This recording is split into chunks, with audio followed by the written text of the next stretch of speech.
The decision to declare martial law is meant to be reserved for the most extraordinary of circumstances. And when Yoon Suk Yeol did this last year in December, he only cited vague North Korean threats. In reality, it was a desperate attempt of a power grab to try and get some power back from the opposition-controlled parliament. Now, today, there was a unanimous decision from the Constitutional Court that there was no justification for this martial law decree. Now, the president has tried various arguments since to try and back himself up, including the fact that he was never really going to strip away political rights when he made this decree last year.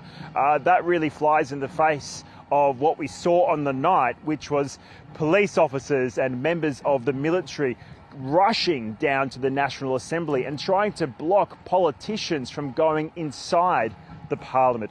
Ultimately, it was a failed effort, and these politicians did vote down the martial law decree. It was reversed some 6 hours later. Politicians voted to impeach him, and the court today has upheld that decision.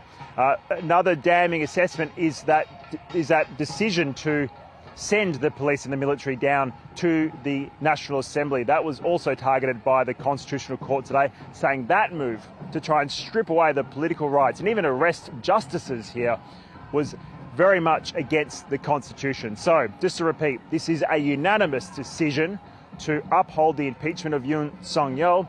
He's now no longer the president. James, there's been a lot of protest action in and around this issue. Can you describe the mood on the ground there? Well, where I am, I'm in the anti-Yoon protest. This is far bigger protest than those who support Yoon Suk Yeol, but it should be noted he does have he has had quite a big boost in numbers backing him. But at this protest, there is nothing short of jubilation and celebration. There was a huge eruption of people cheering when the final announcement was made, but people here were pretty confident to begin with, and it really didn't take long for the Constitutional Court to start rubbishing the justification for martial law. So it did not take long for these people to start to realise that Yoon Suk Yeol is going to be kicked out of office. The concern was is towards those who are unhappy with the decision.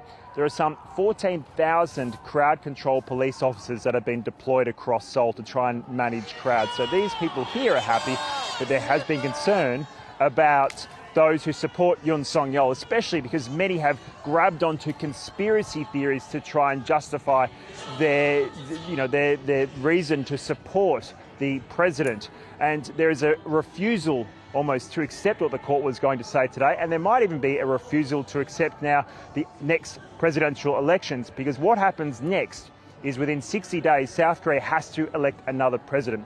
So while President Yoon Suk Yeol is out of office now, maybe his supporters will then target the next presidential election and seek to undermine its legitimacy. So while today there has been no unrest that we're aware of, the concern now is for the election, which has to happen, as I said, in about 60 days.